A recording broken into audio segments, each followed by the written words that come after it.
توانائی دیتی ہے, پورا مضمون باندھا ہے. اعلیٰ حضرت کہتے ہیں بہروپیہ تھا, مداری, روپ بدل بدل کے دکھایا کرتا تھا, بادشاہوں سے انعام لیتا تھا.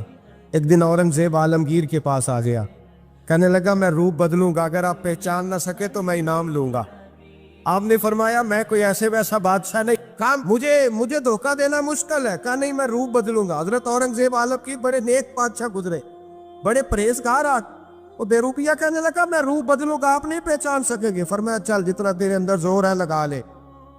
حضرت نے اعلان کیا کہ میں نے فوجی بھرتی کر دے, 2 ماہ کے بعد ٹیسٹ ہوگا. وہ 2 مہینے دوڑتا رہا, رنگ روپ بناتا رہا, آیا ٹیسٹ دینے, 2-3 سپاہیوں کا امتحان لیا. اس کی باری آئی تو 10 روپے دیے, کہنے لگے تیرے آنے جانے کا کرایہ میں نے تجھے پہچان لیا ہے. کچھ دنوں کے بعد جانے لگے سفر پر, تو بھکاری آ گئے خیرات مانگنے. اس نے بھی سارے منہ پر سیاہی مال لی, کپڑے پھاڑ لیے, سر کے بال مڈا لیے, پگے تک کٹا لی, بدرنگ ہو کے آیا. کاسا آگے کیا تو حضرت نے 10 روپے ڈالے, کہنے لگے تیرے آنے جانے کا کرایہ میں نے پہچان لیا ہے. کچھ دن گزرے تو ٹیچر کی ضرورت تھی. اس نے مونچھیں بڑی کر لی, داڑھی نکلی لگا لی, سر پہ جنا کیپ پہن لی, ایک شیروانی لے لی اور ہاتھ میں چھڑی پکڑ کے آیا. کہنے لگا میں استاد ہوں, 2-4 بندوں کا امتحان لیا, اس کی باری آئی تو 5 روپے دیے, 10 روپے دیے, کا تیرا کرایہ میں نے پہچان لیا. 2 سال گزر گئے. وہ جب بھی آتا حضرت پہچان لیتے. ایک دن سفر پہ جا رہے تھے, بہت بڑا لشکر تھا, جہاد کرنے جا رہے تھے اورنگزیب عالمگیر. تو دیکھا ایک پہاڑی ہے, پہاڑی پہ لوگ جا بھی رہے ہیں آ بھی رہے. اورنگزیب عالمگیر پوچھنے لگے یہاں کیا ہے؟ کہنے لگے بابا جی بیٹھے ہیں دعا کرتے ہیں, اللہ کے نیک بندے ہیں. اورنگزیب کہنے لگے یار پرانے لوگ سارے ہی اللہ والوں کو مانتے, یہ بھی مصیبت آئی ہے جتنی نہیں آئی ہے, سارے لوگ ہی مانتے. کہنے لگے ذرا میں دعا نہ کرا لوں, بچے کام جا رہا ہوں. اورنگزیب بادشاہ تھے, بادشاہ لوگ نازک مزاج ہوتے ہیں. گھوڑے سے اترے, بڑی مشکل سے پہاڑی پہ چڑھے, اوپر گئے تو لائن لگی ہے, بابا جی غار میں بیٹھے. کہنے لگے میں نے ملنا, میں اورنگزیب ہوں. انہوں نے کہا ہمارا بابا اس طرح کا پیر نہیں کہ امیر آئے تو رنگ اور ہو, غریب آئے تو اور ہو. یہاں اگر ملنا ہے تو لائن میں لگ جاؤ, سب ایک جیسے. اب لائن میں کھڑے ہو گئے, 50 آدمی آگے تھے, کہتے ہیں 51واں نمبر تھا. تھک گیا دھوپ میں کھڑا کھڑا. جب میں پہنچا غار کے دہانے تو میں نے بابا جی کے چہرے پہ نظر ڈالی تو بڑا نورانی چہرہ, بڑی خوبصورت لب و لہجہ. میں نے کہا میرے جیسا آدمی بھی پگڑی باندھ لے تو اچھا لگنے لگ جاتا ہے, بڑا خوبصورت انداز. کہتے ہیں میں ان کے پاس اتحیات کی حالت میں بیٹھ گیا. میں نے کہا حضور میں جا رہا ہوں جہاد کرنے, دعا کرنا. بزرگوں نے ہاتھ اٹھائے, اللہ اس کی مدد فرما, دین کو غلبہ عطا فرما, اسے دین کا سچا پکا سپاہی بنا. پھر تھپکی دی, 2-4 نصیحتیں نکال ڈالی, دیکھنا ظلم نہ کرنا, زیادتی نہ کرنا, جب تو جیت کر نہ کرنا, غرور نہ کرنا, نصیحتیں بھی کر دی. کہتے ہیں اب جب میں اٹھا تو 2-4 دینار بطور نذرانہ مسلح کے نیچے رکھے, اور الٹے قدم جب میں غار سے اترا انہوں نے رومال جھاڑا اور اٹھ کے کھڑے ہو گئے. کہنے لگے آج نہیں تو نے پہچانا, آج نہیں تو نے پہچانا, میرا انعام بنتا ہے, آج نہیں پہچانا, لا پیسے. اورنگزیب کہنے لگا یار تو نے حد کر دی, کہاں چڑھا کہاں کھڑا رہا, دھوپ میں تھک گیا, کمال کر دی بھائی تو نے. پتا تو کیا لے گا, اب تو دیکھ جلدی بتا, وہ کتنے لوگ پیچھے دھوپ میں کھڑے ہیں, لشکر سارا کھڑا ہے, کیا لے گا؟ اس نے کہا سب سے قیمتی ہیرے وہ ہے جو تیرے سر کے تاج میں لگے ہوئے, مجھے تیرا تاج چاہیے. او بھائیو سننا اور یاد رکھنا, میرے اعلیٰ حضرت کہتے ہیں بادشاہ نے سر کے اوپر سے تاج اتارا, بہروپیے کے قدموں میں رکھا اور کہنے لگے یہ لے, اور یہ تو تیرا مانگنے پر میں نے دیا ہے نا, میں واپس آتا ہوں تو آنا, میں اپنی مرضی سے بھی تجھے دوں گا. تو نے اورنگزیب جیسے بندے کو دھوکہ دیا, آنا میں اس وقت بھی دوں گا. وہ دے کر بس بات ختم ہو گئی, حد ہو گئی. دے کر کہتے ہیں جب میں پلٹا نا واپس, بہروپیے نے آواز دی بادشاہ ٹھہر جا. تو میں نے پلٹ کے دیکھا تو کہنے لگے یہ اپنا تاج لے جا, اٹھا اور لے جا. میں نے کہا 2 سال بیت گئے تجھے محنت کرتے, آج قابو آیا تو لے جاؤ. کہنے لگا لے جا, مسئلہ سمجھ میں آ گیا. میں نے کہا مجھے بھی تو سمجھانا. کہتے ہیں وہ پھوٹ پھوٹ کے رویا, اس کی آنکھیں برس پڑی, سیلاب کی طرح آنسو بہہ نکلے, تڑپا اور رو کے کہنے لگا بادشاہ میں نے جھوٹ موٹ رسول اللہ کی غلامی اختیار کی تھی, جھوٹ موٹ کی داڑھی, جھوٹ موٹ کی پگڑی, جھوٹ موٹ کا فقر, میں نے جھوٹ موٹ نبی پاک کا لباس پہنا ہے, تو تیرے جیسے بادشاہوں کے تاج میرے قدموں میں آ گئے ہیں. اگر میں سچ مچ رسول اللہ کا غلام بنوں گا تو اللہ کیا کچھ عطا فرمائے، اللہ کتنی نعمتوں سے نوازے۔ میرے اعلیٰ کیا فرماتے ہیں؟ اعلیٰ حضرت فرماتے ہیں فرشتے بھی کرتے ہیں تعظیم میری۔ کون جی؟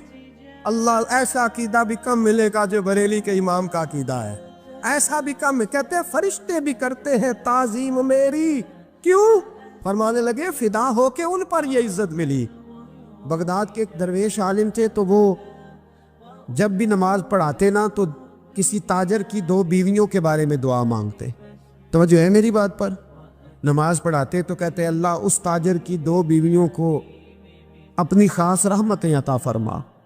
ایک دن لوگ ان کے گرد اکٹھے ہو گئے، کہنے لگے بابا جی بتائیں تو صحیح وہ بیویاں کون تھی جن کے لیے آپ دعا مانگتے؟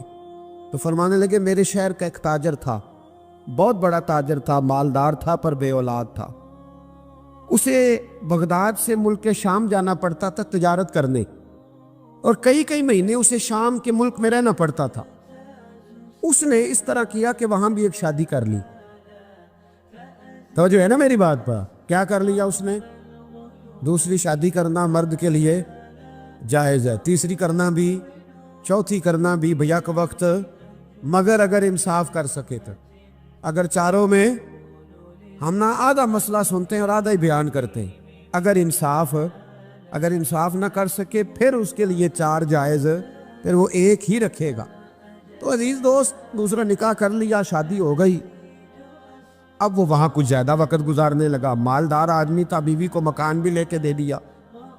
اب وہ دیر سے آتا واپس، اور جب آتا بھی تو اس کے وہ والے انداز نہ ہوتے جو پہلے ہوا کرتے تھے۔ اب بیوی سے بڑا جاسوس بھی کوئی نہیں ہوتا، اس کو تو پہلے پتہ چل جاتا ہے کہ ماجرا کیا ہے، اسے بڑی خبر ہوتی ہے۔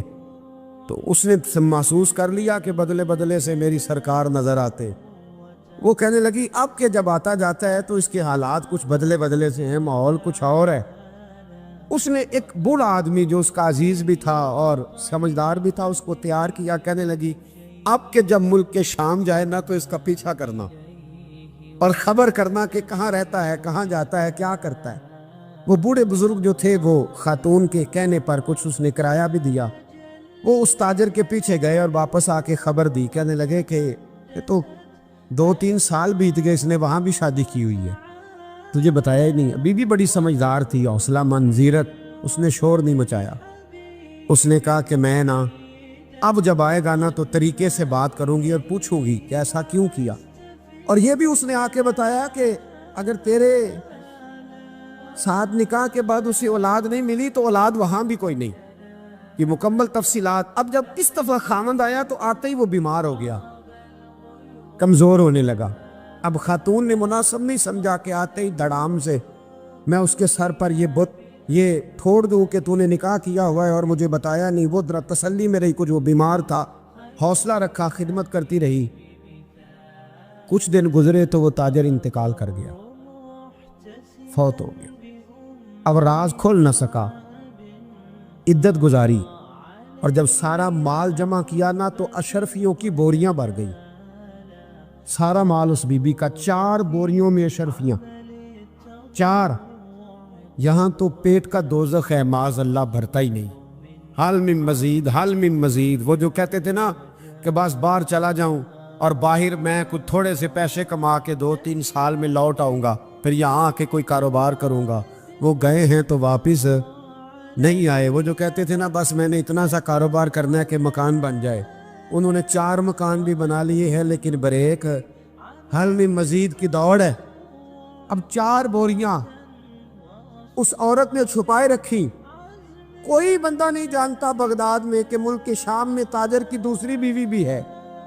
جب وہ فارغ ہوئی تو اس نے اس بوڑھے جاسوس کو پھر بلایا اور 2 بوریاں اونٹ پہ رکھی، خود بھی ساتھ بیٹھی اور ملک شام گئی۔ اللہ اکبر۔ وہ بزرگ کہتے ہیں میں ایسے نہیں دعا کرتا۔ اس کو جا کے کہنے لگی میں اکیلی وارث نہیں ہوں، آدھے کی وارث تو بھی ہے، میں اکیلی وارث نہیں، یہ تقسیم وراثت ہے، آدھی کی وارث تو بھی ہے، تو رکھ اپنے پیسے۔ مجھے پتہ ہے اس نے نکاح کیا تھا پر مجھے بتایا نہیں تھا، تو رکھ اپنے پیسے، میں تجھے دے رہی ہوں، آدھے تیرے ہیں آدھے میرے ہیں۔ اس نے نظر اٹھائی تو رو پڑی، کہنے لگی نہیں اب یہ سارے تیرے ہی ہیں۔ اگر تو اللہ سے ڈرتی ہے تو میں بھی رب سے ڈرتی ہوں، اگر تو مصطفیٰ کریم کا کلمہ پڑھتی ہے تو میں بھی اسی نبی کی ماننے والی ہوں۔ کہا بات کیا ہے، میرا کیوں ہے سارا؟ تو وہ خاتون کہنے لگی وہ 2 سال 3 سال سے میرے ساتھ نکاح تھا اور اس نے بتایا تھا مجھے کہ میری بیوی بھی ہے، اور میں غریب تھی تو میرے والدین کو بھی بتایا تھا کہ میری دوسری شادی ہے۔ یہ مکان اس نے مجھے لے کے دیا تھا، میرے تمام اخراجات وہ پورے کرتا تھا، نان و نفقہ کا خیال رکھتا تھا، لیکن اب کہ جب وہ آیا تو وہ بیمار تھا۔ اس نے مجھے بتایا کہ مجھے طبیب نے بتایا ہے کہ میں شدید بیمار ہوں، شاید بچ نہ سکوں۔ تو کہنے لگی وہ مجھے کئی لاکھ روپے بھی دے گیا اور جاتے دفعہ مجھے طلاق بھی دے گیا، فارغ کر گیا۔ کہنے لگا تو جہاں چاہے میرے بعد نکاح کر سکتی ہے، اور کہنے لگا میں چاہتا تھا پہلی بیوی کو بتا دوں، موقع نہیں بنا اور اس کا دل نہ ٹوٹے، بتا نہیں پایا، لہذا وہ مجھے ڈھیر سارے پیسے دے چکا ہے، سارا میرا حصہ مجھے پہلے سے دے چکا ہے۔ میری بہن اب یہ 4 بوریوں میں سے 2 میری نہیں بلکہ 4 کی 4 ہی تیری ہے، تو ہی اس کی حقدار ہے۔ تو بزرگ کہتے ہیں مجھے بتاؤ جن کے اندر اس قسم کے تقوی کی جھلک ہو ان کے لیے ہر نماز کے بعد دعا مانگنی چاہیے کہ نہیں مانگنی چاہیے؟ حضرت عمر کے زمانے میں ایک نوجوان تھا، نیک تھا، مسجد جایا کرتا تھا رات کو۔ تو مسجد جا رہا تھا تو رستے میں ایک عورت نے دعوت گناہ دی، ابن عساکر نے اس کو لکھا ہے۔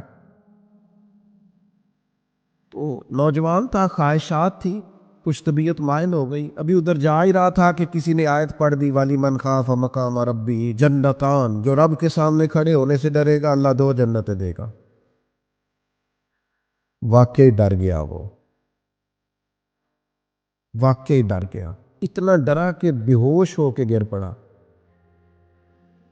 بیماری سے لوگ بے ہوش ہوتے ہیں، پیسے ڈوب گئے بے ہوش ہوتے ہیں، بچے کے غم میں بے ہوش ہوتے ہیں۔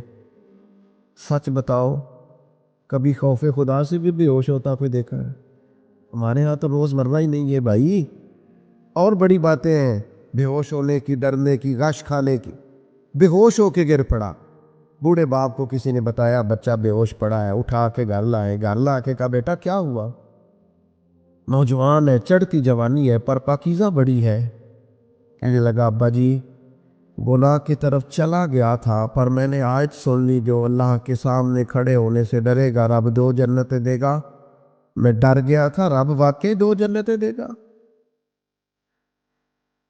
باپ رو پڑے، ابا جی کی آنکھوں میں آنسو آئے اور کہا پتر اللہ بڑا مہربان ہے، اس کے وعدے سچے ہیں، واقعی 2 جنتیں دے گا۔ اس نے پھر ایک چیخ ماری اور اس طرح کی ماری کہ اس کی روح ہی پرواز کر گئی، روح ہی پرواز کر، پشتگانے خنجر تسلیم را، عشق کی خنجر سے قتل ہو گئے لوگ۔ صبح حضرت عمر کو پتہ چلا کہ انہوں نے تو رات جنازہ بھی پڑھ دیا، تدفین بھی کر دی۔ جناب عمر فرمانے لگے اتنا نیک نوجوان خوف خدا سے دنیا سے چلا گیا، مجھے کیوں نہیں بلایا میں جنازہ پڑھتا؟ فاروق اعظم فرما رہے ہیں میرا شوق تھا میں اس کا جنازہ پڑھتا۔